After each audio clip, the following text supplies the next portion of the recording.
Yes, hello? Hello. Hi. This is Pragya again Yes. from Outlook Magazine in Delhi. Yes. Are you still driving? I actually parked, so it's okay. Sorry, I didn't hear you. I said I actually parked, so it's okay. I can do it now.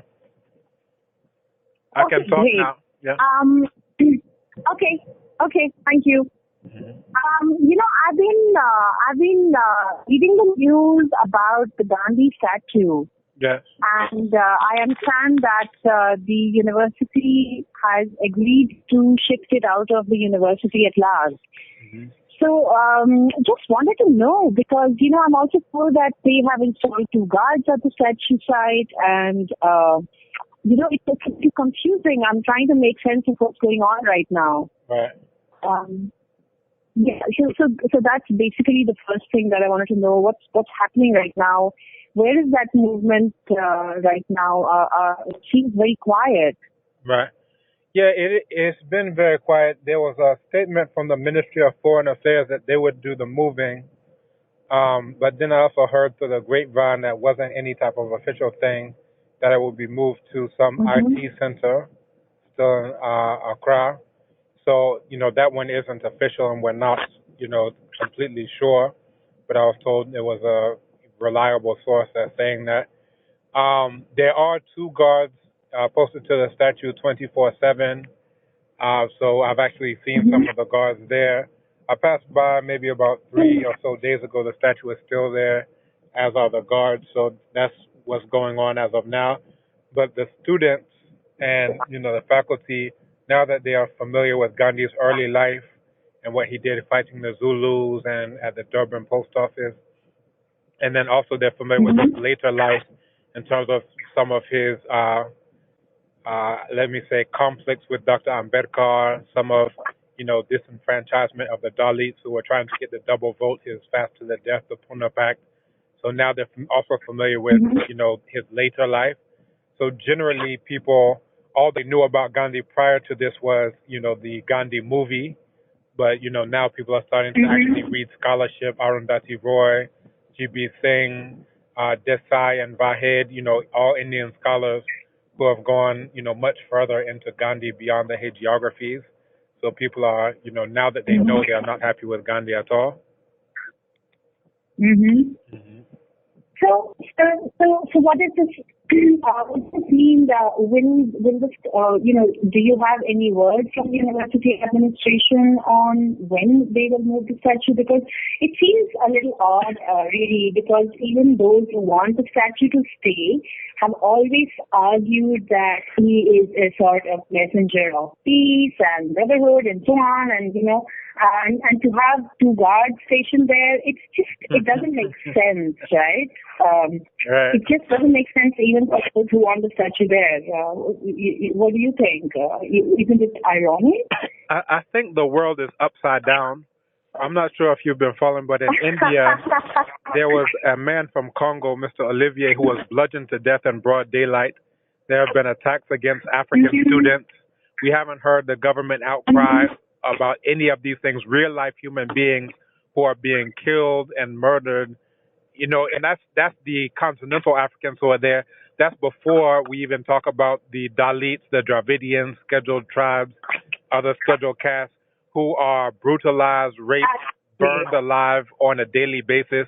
We haven't heard anything from the government. And, at the university, we're supposed to be a research institute, so we should know about these, current events that are going on here and there in India, Mm-hmm. but we don't hear anything. But Mm-hmm. what we have are guards stationed 24/7 to protect an inanimate object. They are protecting an inanimate object when real life human beings are being killed, and that's been the case. In the forward to Arundhati Roy's book, she gave the statistics that in 2014 there were over 47,000 documented incidents against the Dalits who are there. Now those are only ones who could get up the confidence to go to the police without thinking that was going to get them burned alive. But we have no recognition. And, people don't even know about these types of things, so that's part of it.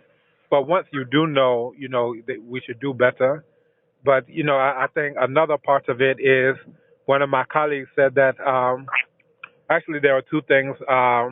Dr. Desai, who's in South Africa, he wrote the South African Gandhi, Stretcher Bear of Empire. His own take on it was this is an example of neo-colonialism dressed up as anti-imperialism. So they put Gandhi out there as a symbol of anti-imperialism. But, you know, we really have to think about what are we selling. And my other colleague said, you know, when you are willing to sell your soul for a bowl of porridge, then it, you know, it pretty much compromises what you can say and how you can say it.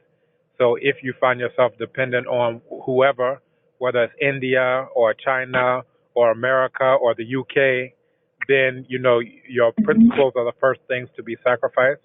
And, you know, for those of us who are, you know, teachers there at the university, you know, it's a thing of, all right, Gandhi, he's been put out there as a symbol of peace and so forth and so on. But we are supposed to have some type of principles about being about truth, about knowledge, you know, higher principles than, okay, it's a good hagiography, so let's just let it stand. You know, we have a responsibility to our own students to let them know what the truth is. And then if they decide that, you know what, we don't care that he called us 1 degree removed from an animal, half heathen, savage, kafir, and everything else you can imagine, let's just go along with the good story. You know, the other part of it is thinking, why are the people who colonized us, who enslaved us, why are they giving us this guy as a hero?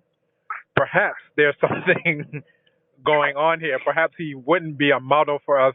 Perhaps we should look to African models who may tell us what we need to do and how we need to do it.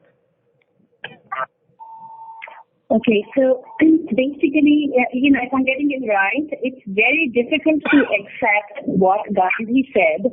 The guys who want the statue to stay feel that he had changed views over time. That's because they don't know anything about.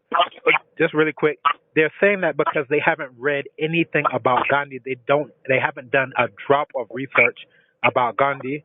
They thought Gandhi was good, and they were guessing that perhaps he changed. So they started painting themselves into a corner because they haven't read what Congress and Gandhi have done to the untouchables. They should read that cover to cover if they want a view. They should read Arundhati Roy's Introduction to Annihilation of Caste. They should read what the Dalit people themselves say about Gandhi, how he, you know, put on the staff of the death. They don't know anything about Gandhi, but the good thing is that, you know, they're saying they want the statue to stand, but really they're helping us out because with their lack of research, with their weak argumentation, they've actually driven people to our side in droves. Because people are saying we don't want to be associated with these people who are completely ignorant on the issues.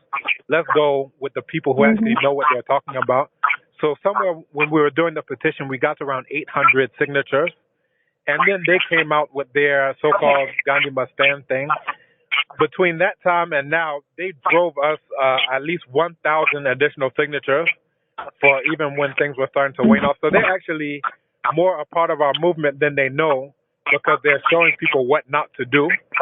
Don't be a weak researcher who doesn't know anything about Gandhi and just try to guess that he changed over time without doing a drop of research. We're supposed to be an institute of higher learning. Anything we say should be based on facts, and they don't have any facts, and it's very obvious that they don't know what they're talking about.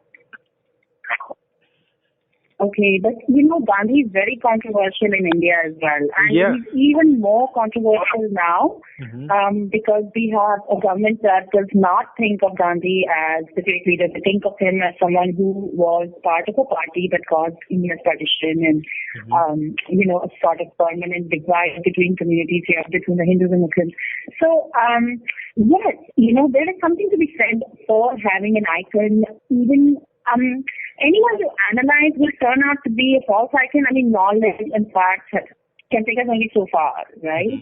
Beyond point, every historical figure is in some ways not perfect. So how do you look at that? Maybe what Gandhi represents right now could be useful in some ways. No, not for African people. He may be useful for upper caste Hindus who are intent on, burning the Dalits, raping them. The Kirlanji massacre, all of these massacres that have gone on throughout the decades, one after the other. At one point in time, I used to follow the Indian news, and at one point in time, every week, I was getting news about another woman who was burned alive. I hope you're following. That's now if the upper caste Hindus need a champion, they should look no further than Gandhi. But for us as African people, in the 50s there was what they call the Clark Doll study, and in it there were young black children, 3 and 4 years old. They hadn't even been to school yet, and they were given dolls to choose from, a white doll and a black doll. They asked them, what is the smart doll? They said the white doll. They said, what is the beautiful doll? They said the white doll. Which one is the good doll? They said the white doll. Everything good. Then they asked them, which one is the bad doll? They said the black doll. Which one is the stupid doll? They said the black doll. Which one is the ugly doll? The black doll. Then they finally they asked them, which doll looks like you? The children had to hesitate, and then eventually they reluctantly said, oh, I guess I look like the black doll. This is talking about the psychological effects of having heroes who don't look like you.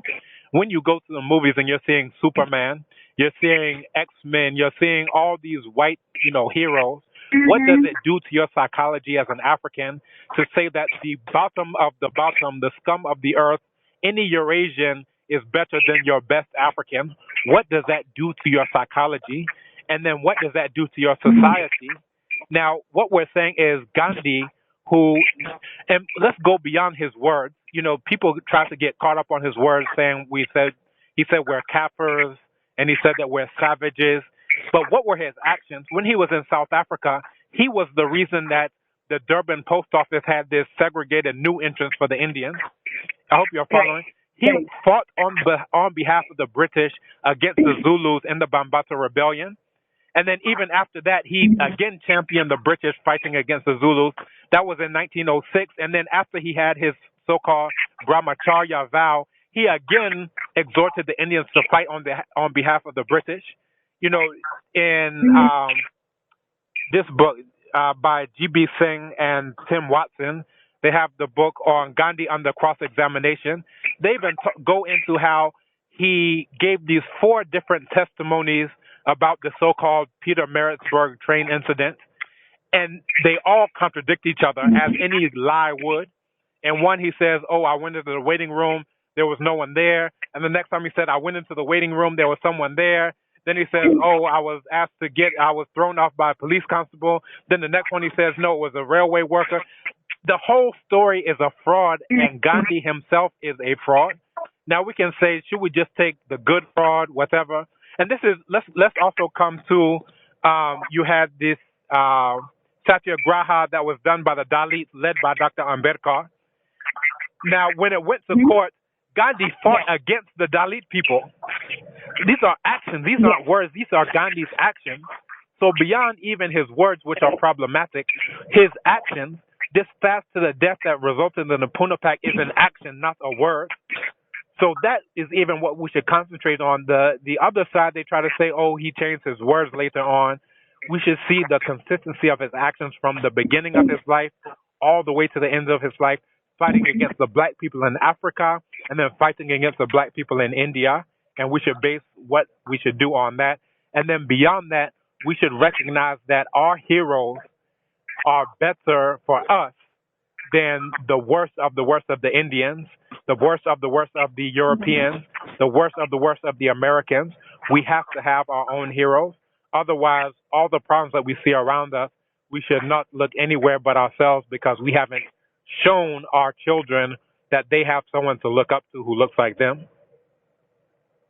Okay, I'm loud and clear. I totally get you. Okay.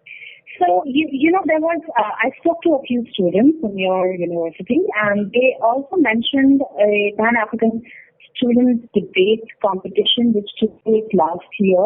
Mm-hmm. I believe it was in your university, but it was not nevertheless.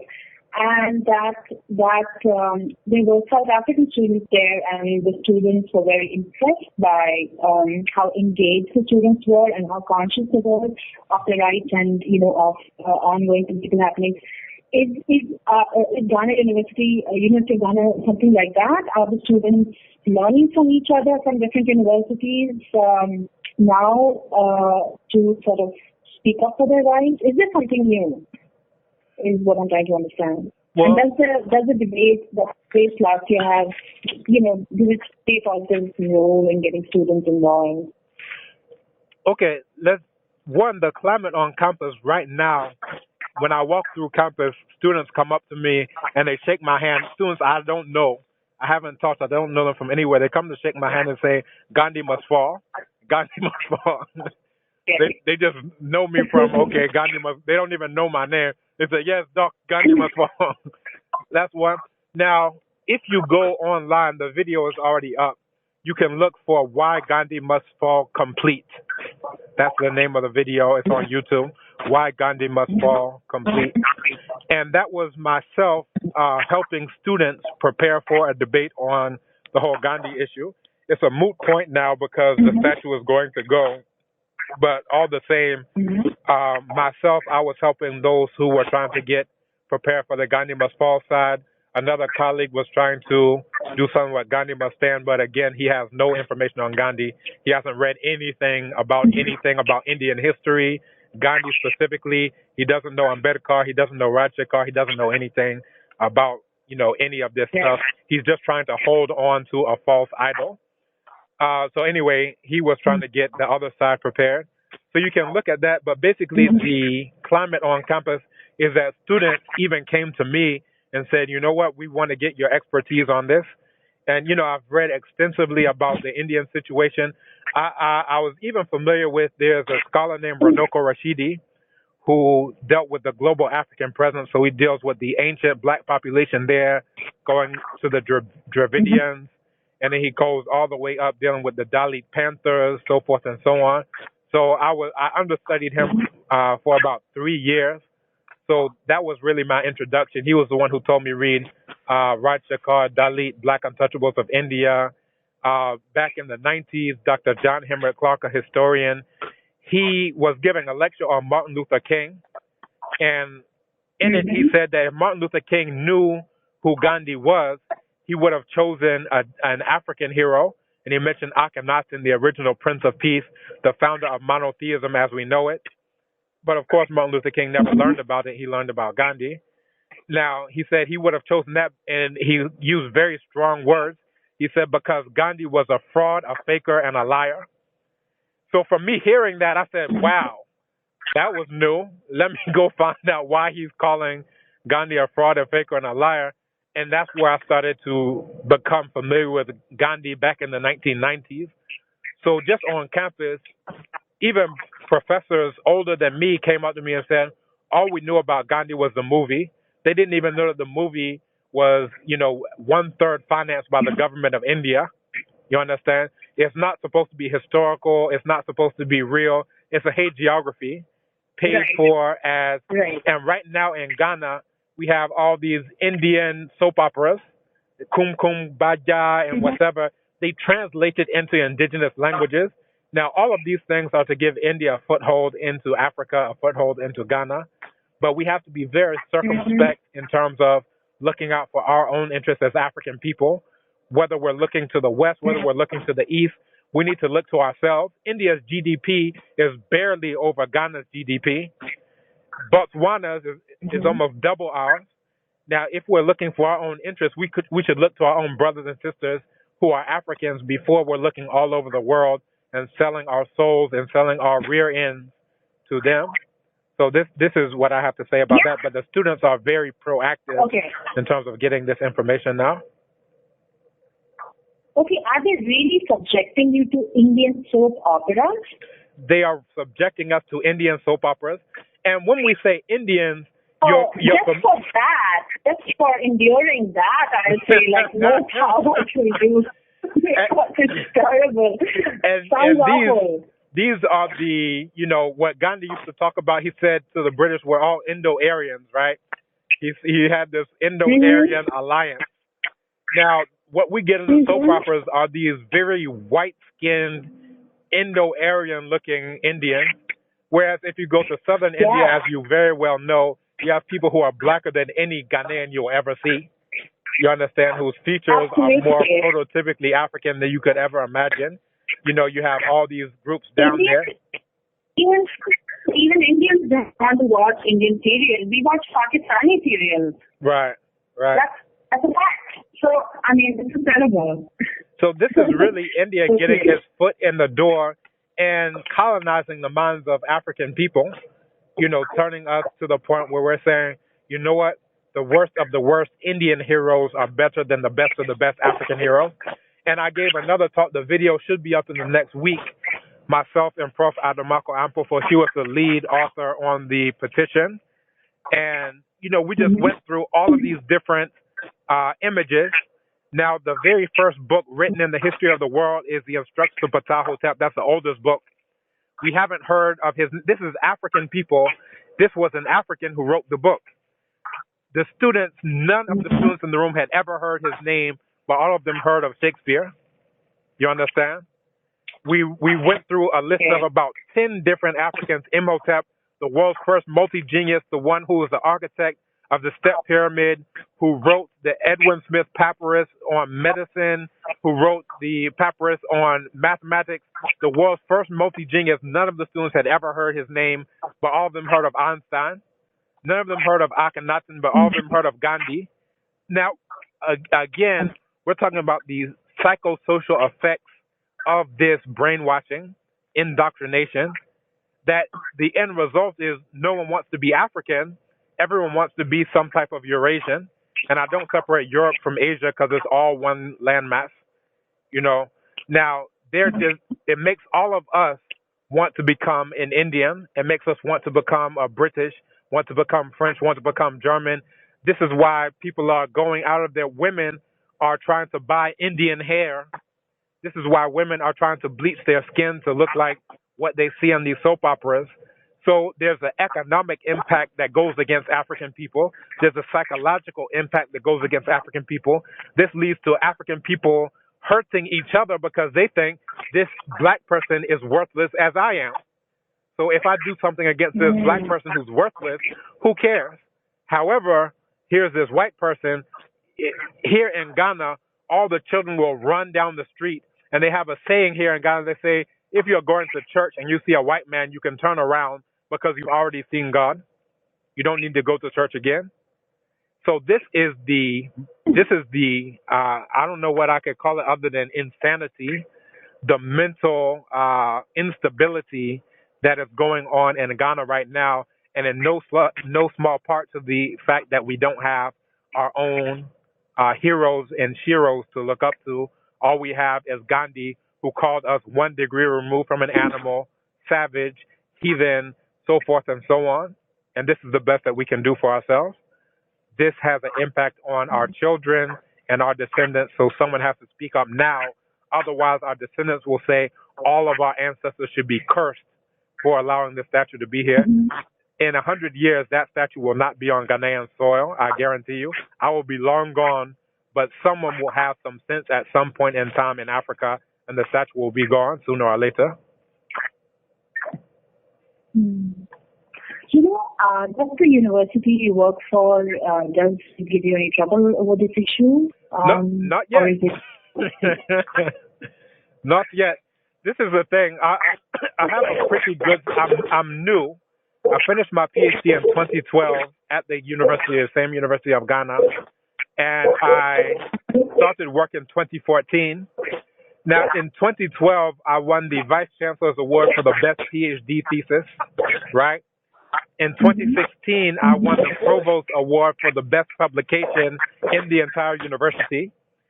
So, it would have to be a lot of pretext for them to get me out because I've gotten all these awards just in a very short time that I've been there. Next year, I'll probably get another award because I have another paper that is coming out, and I think it's also very good. Some of my reviewers said that people will be citing this thesis for the next few decades because it's that groundbreaking. So, if I start to get any trouble, it will certainly be because of the Gandhi thing. It definitely will not be because of my scholarship. It will be certainly political. But at this point, I haven't had any type of blowback.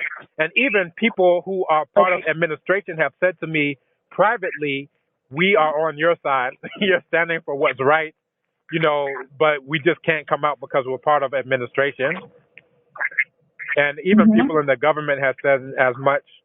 So, I think people have some degree of principles, but, when money gets involved, politics gets involved, it makes people's principles become compromised and they can't say the things that they want to say. Because I'm not getting money from India or from anywhere else, I say what I think is right and what is true and let the cards fall where they may. And do the guards carry any kind of weapon? I mean, are they threatening or, in any way? They just have sticks. Because it's such... they just have, they have nightsticks. So, and, they're... What did you say? Say again? What kind of sticks did you say? Nightsticks, like what the police officers have. These types of nightsticks, that's what they carry. So it's just for bludgeoning. It's not guns. And handcuffs? Do they carry handcuffs? No, they don't carry handguns. So these are for the most part retired military, retired army. So they'll just carry like a stick or a baton, something of that nature. But when I went there, one of my former students is in the media. She wanted to come there and take a picture of the statue. They told her, no, you can't take a picture. There's a lot of trouble around the statue. We're protecting the statue, so forth and so on. And for her, she was so mind blown that here are two real life human beings who are protecting an inanimate object. When even on our own campus, there was about a year and a half ago, there were rapes that went on campus. You understand? Real life human beings who are being accosted on campus, yet and still an inanimate object has two guards assigned to it. I don't know what to tell you, but you can come up with your own conclusion about this. The world is upside down. Things that are sensible are not in fashion. Things that are insane are pushed up to the top, and this is what we're working with. But that's why we're in academia, because we're trying to change these things around. Okay, and you want the statues to be shipped back to India where it came from? That would be fine. Even in India, I think I would have a problem if it goes to a Dalit area or a scheduled tribes area. Anywhere in India it should go, it should be to where the upper caste Hindus are, where the RSS is, where, these fundamentalists, Indo-Aryan, seeing themselves types of people. That's where it should go, or it should go into the ocean. It should go somewhere where he is not calling the people who have it animals. You understand? Where it's not where he fought against their rights. So again, if it's going to be put in India in a Dalit area, that one is as problematic as it being here in an African area, because Gandhi fought against the rights of black people, both in Africa and also there in India as well. So, but at the very least, it should not be on African soil. At the very least, once it leaves African soil, I don't have so much of a say. I'll leave it to Rajshekar and others. Yeah, Dalits would probably not want that statue around. Many Dalits would not want that around. At all. So, yeah. And the other part that we were even saying is that it's not a Ghana versus India thing, because there are plenty of Indians who we would look up to, like Dr. Ambedkar. If you actually read Annihilation of Caste, if you read if you read what Congress and Gandhi have done to the untouchables, he himself was drawing linkages between Gandhi and Lincoln, where Gandhi was just trying to abolish untouchability without a fundamental change in the status of the Dalit people. And he said that's just like Lincoln in the U.S., who said, he's just out to keep the Union together. So whether he frees any, whether he doesn't free any, whether he frees half and then enslaves half, he doesn't care. He's about keeping the Union together. That's a similar threat to Gandhi, and saying, you know what, we don't want the Dalits to go out of the Hindu fold. So regardless, if we have to capitulate to the Muslims, if we have to capitulate to the Sikhs and give them their own electorate, whatever, fine. But we cannot allow these Dalits to go out of the Hindu fold. And that is even why the Pakistanis, there was a woman just a few weeks ago who I saw, I asked her, was she from India? With vitriol, she said, Pakistan, with anger. And I understood why she had the anger, because even the partition of India is seen as being part of this whole, what Arundhati Roy calls this whole crisis of demography, and trying to make sure the upper caste Hindus are in the majority and make sure that they have this. So they say we're even willing to partition India to get the Muslims out so that we can have the Indian majority. And now we're looking at India with nuclear weapons, Pakistan with nuclear weapons at each other's throats. Just a few weeks ago, I saw on the border that Indian soldiers were shooting at Pakistanis. There was a shootout, and all of this is due to our Lord of Peace, Gandhi. How much peace do we have when he has brought about so much suffering? He said, you know what? Let's let the Dalits be under the trusteeship of the, Savat Singh, his Harijan Savat Singh. Now, we are going to be trustees to these people who have been murdering us and killing us, and the end result are decades and decades of massacres and massacres and massacres. I don't know if you followed this one. There was this group of pro-Indo-Aryan fundamentalists who are whipping people in public on camera because they said that they slaughtered a cow. You understand? These are the things that go on every single day in India. You had this big thing about a rape on a bus a few years ago, but in that same year you had over 2,000 Dalit women who were raped. And those are only the ones that were reported. We don't even know about the ones who were too scared to report because they knew that reporting it would get them dismembered, like the Kerlanji massacre. So this is what we're dealing with. All right. It's very clear to me. If you don't mind, before I follow the story, I might get in touch again and just if I have to clarify something. There is one thing you said which I did not understand. I'm sorry. Can you just you mentioned two writers, two people who wrote books, and you attended their lectures in 90s, or you read the book. I didn't get that time. So what is... If you could just say names you mentioned. I'll give you their names. One is Dr. Runoko Rashidi, Runoko Rashidi, Rashidi. And this is a scholar, and his main focus is on the African presence in Asia.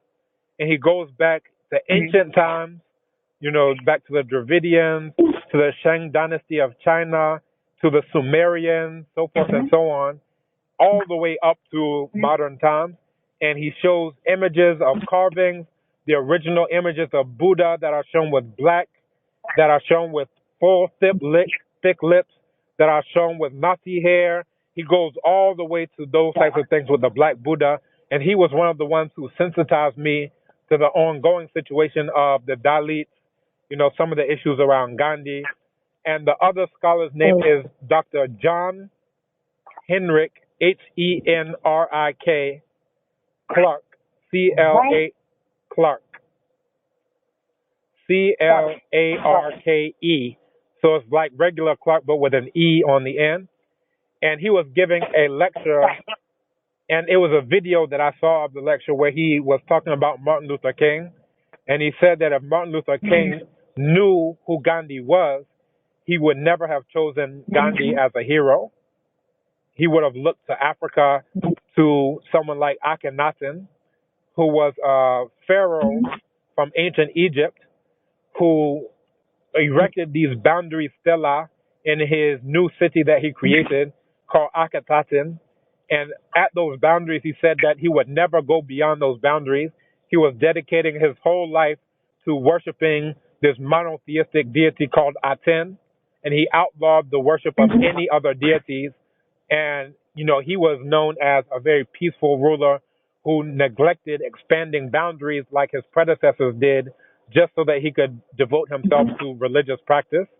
So he said that would have been a model for Martin Luther King if he was looking for someone who was about peace, as opposed to Gandhi, who supported every major war in his lifetime. And that is in no small part the reason why he was rejected for the Nobel Prize on 5 different occasions. He fought in the Boer War. He fought in the Zulu War. He advocated fighting in World War I. In World War II, he said Hitler isn't so bad. He wrote to Hitler calling Hitler his good friend, and it's not pretense that he's calling him a friend. And all of that goes back to his view that they're all Indo-Aryans. Sanskrit, Latin, Greek, all of them come from the same thing. So therefore, they're all Indo-Aryan. So it's no coincidence that he's going to call Hitler a friend. He's going to tell the Jews to hop off of a cliff or to, offer themselves up to the sword so that their deaths can actually be meaningful. All of that makes sense when you understand that Gandhi saw himself as an Indo-Aryan. Absolutely. Okay, I got it now. Thanks for your guidance. Thanks a lot, and best of luck. Okay, no problem. And look up that video. It was the one for the students that I mentioned, Why Gandhi Must Fall Complete. Yes, and you can also hear some of the students' inputs on it as well. I will do that. I have been speaking to a few students, maybe 3 or 4, and I will be in touch with you before I file once again, and especially if I want to clarify something. Okay, no problem. Thanks a lot. Have a good weekend. All right, you too. Bye-bye.